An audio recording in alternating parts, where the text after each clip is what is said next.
Hello family, welcome back to a new blog. Preeti's daily blog চ্যানেলে আপনাদেরকে স্বাগত জানাই। আজকে হচ্ছে 9 আগস্ট, রাখি।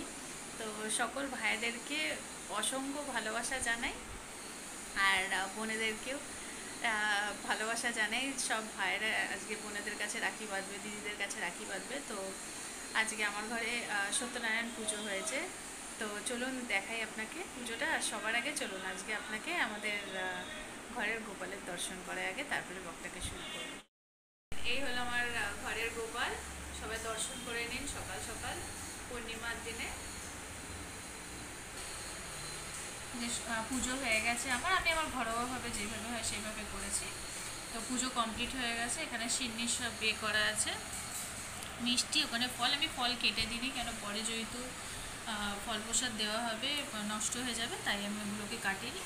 পুজো কমপ্লিট হয়ে গেছে। এখানে রাখি, এটা হচ্ছে ছেলের জন্যে, আর এটা হচ্ছে ঠাকুরদের, গোপাল গণেশ এদের রাখি আছে এখানে। তো রাখিটা যেহেতু 11টা নাগাদ পড়াবে, তো এখানে পুজো দেওয়া হয়ে গেছে, থালাটা এখানেই থাকবে।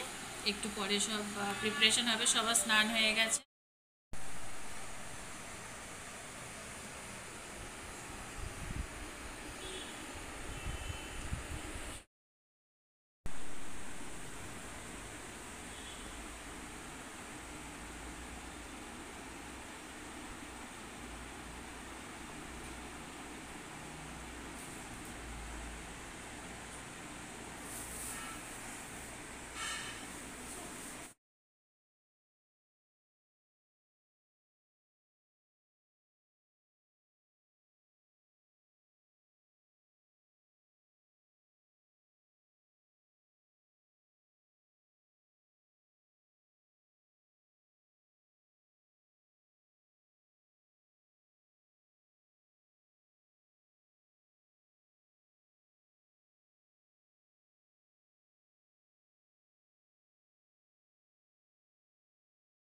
তো সকাল থেকে তো ব্লগ করেছিলাম কিছুটা, যে ঘরে পুজো হচ্ছে।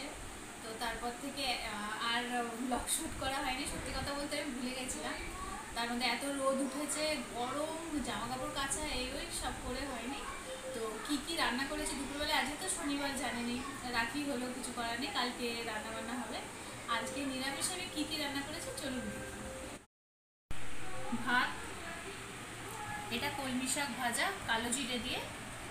এখানে হচ্ছে মটর ডাল, হিং টমেটো দিয়ে সম্বাদ দেওয়া আছে। এখানে হচ্ছে আলুর দম একদম কষা করে করা হয়েছে। এখানে হচ্ছে মটর ডাল ভিজিয়ে বড়া করে ঝাল করেছি। আর এই হচ্ছে পাঁপড় ভাজা। তো মোটামুটি নিরামিষের মধ্যে অনেক কিছুই করেছি। তো চলুন খাওয়া শুরু করি। আর ব্লগটা যদি ভালো লাগে লাইক করে দেবেন, ইউটিউবে দেখলে সাবস্ক্রাইব করে দেবেন, আর ফেসবুকে দেখলে ফলো করে দেবেন। টাটা।